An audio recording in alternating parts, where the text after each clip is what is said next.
dimanche d'été. Dimanche. Les portes ouvertes laissent voir les collines vertes qui, dans la fraîcheur du matin, rafraîchissent leur teint. Pour plaire à Dieu, le maître. Dans un charme nouveau, le sol veut apparaître, touchant le mot et le chant. La tige effleure, la brise est chant. La nature, comme un grand cœur joyeux, s'épanche.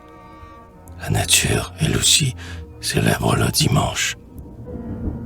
Aux calmes abords d'un ruisseau, des canards gris pataugent dans un seau, et dans l'herbe où l'onde se noie, surgit soudain le dos immaculé d'une oie. Les coqs chantent, perchés.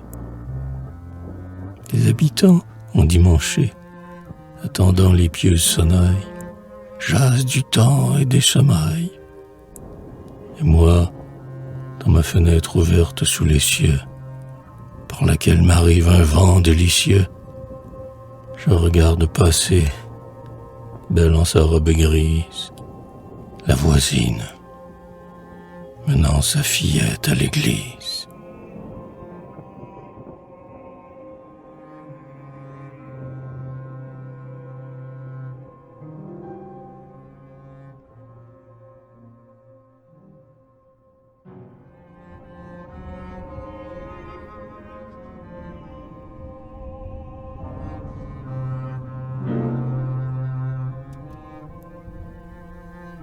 Ouais, conduis ton enfant au temple du Seigneur, mère, afin que la foi grandisse dans son cœur, afin que la douceur de Dieu tombant sur elle, sa tâche soit un jour noble et surnaturel, afin que son esprit, enclin à la beauté, soit traversé, parfois, d'éclairs d'éternité. Que l'innocence brille en son regard de vierge,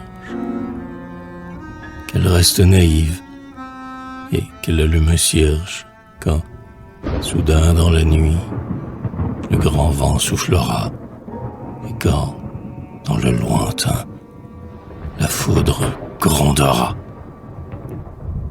Que confiante et d'une âme attendrie, elle fasse des vœux à la Vierge Marie. Qu'en un coin de sa chambre, elle dresse un autel embaumé d'espoir immortel, couronné de simples louanges et de candides têtes d'ange, où ses bras se tendront dans un geste éperdu, quand sur son front joyeux l'ombre aura descendu.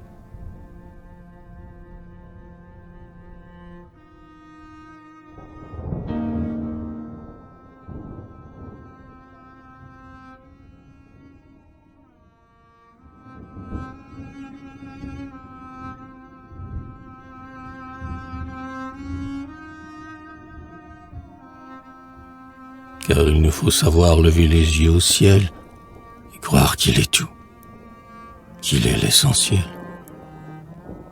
Il faut qu'un jour divin s'ouvre au regard qui pleure.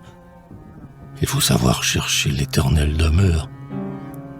Il faut savoir plier humblement les genoux pour accepter les maux qui s'abattent sur nous, pour être résigné, sans plainte et sans reproche, quand le deuil, avec sa noire cohorte, approche. Mère, apprends à ta fille à prier. Apprends-lui qu'une douce lumière au fond de l'ombre à lui. Apprends-lui que la vie est ailleurs. L'heure amère pèsera sur ses jours.